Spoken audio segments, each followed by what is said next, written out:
I wanted to start today's Vermon with a little bit of quiet, because the past few weeks have been crazy. Yes, things at the Bishop family compound are just a little bit wacky. We've had injuries and stuff like that. And yes, it's true, there really is a Bishop family compound.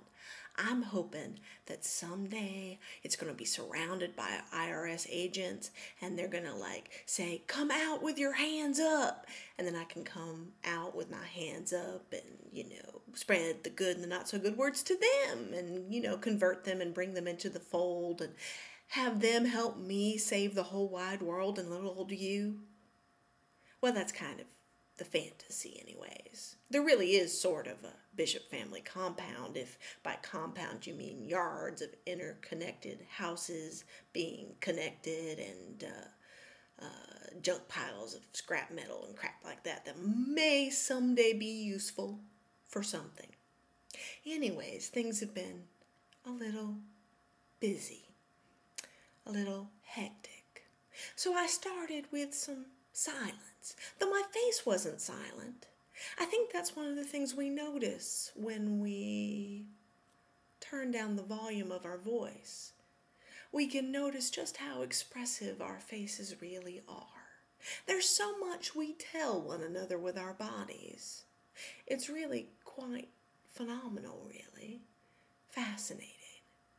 That it isn't just what someone says, but how they say it. Yes, that's something worth thinking about later. Another time, maybe, in a little bit deeper way. Today, I'm not really going to tell you much of anything, just going to ramble a little bit in the hopes that maybe my rambling ways stumbles upon some little tiny morsel of something that might be useful to you or entertaining or maybe just takes the edge off your ennui. Did I say that right? Ennui? Yes, the word I always get wrong is angst. That's the word I always used to say as angst because it sounded way more sophisticated.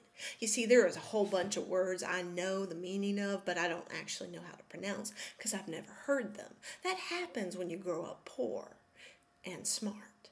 You learn all these words, but no one uses them. Lots of people in my family could read those same words, but none of us knew how to pronounce them. And so then you go to class with uptight middle-class snots, and they make fun of you because you can't say it right.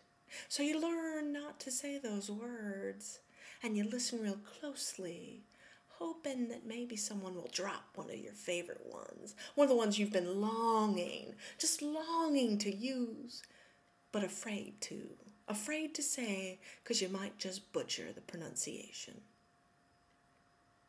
Yes, I've been in that place. Luckily, I'm less prone to embarrassment by my malaprop pronunciations. Well, that was a mistaken use of malaprop probably, but I wanted to say malaprop, so I did. Well, I don't know that I have anything else to say, so I think I'm going to close this Vermon out with another moment of quiet. Well, turn down the volume of my voice. I'm not so sure that my face will be quiet.